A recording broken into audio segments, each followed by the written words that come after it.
Elə bilirsiniz özünüz gəlmişsiniz bura. Kim elə bilir ki özü durub gəlib bura? Heç kəs özü gəlməyib. O darıxıb çağırıb. Onun eşqinin cazibəsinə müqavimət göstərənməmiş gəlmiş. Bizdən olsa gəlib çıxa bilməzdi. Bu həyatı ki mən yaşayıram, mən bura gəlib çıxa bilməzdim. And olsun xanım Zəhranın haqqına ki mən burada bu sözləri hal yaratmaq üçün demirəm. Həqiqətdir bu.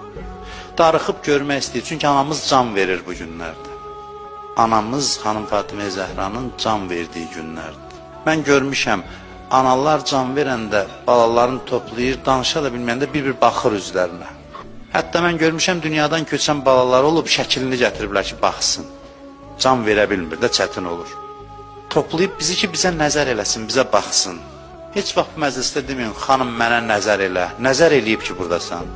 Qiyamət günü olsun, görəcəksiniz ki, bəziləri bizdən çox qabaqdadır. Soruşacaq, ay balam, bunlar niyə xanım Zəhraya bu qədər yaxındır?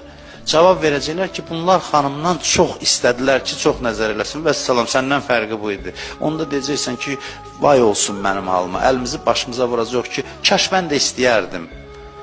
Adam istəməz xanım Zəhranın ən əziz övladı olsun, elə bir ananın. Mədinəlilər çox namərd cəmaat idi. Ana çağırırdı, cavab vermirdilər. Çox çətin idi mi xanım Zəhraya cavab vermək? Kimdən mal istəyirdilər, can istəyirdilər. Vallahi xanım Zəhraya dəstək üçün cana ehtiyac yox idi. Heç kəsin canını alan yox idi ümumiyyətlə. Bir də demək lazımdır ki, bu xanıma zülm eləməyin. Bu sözü demədilər, əsirgədilər.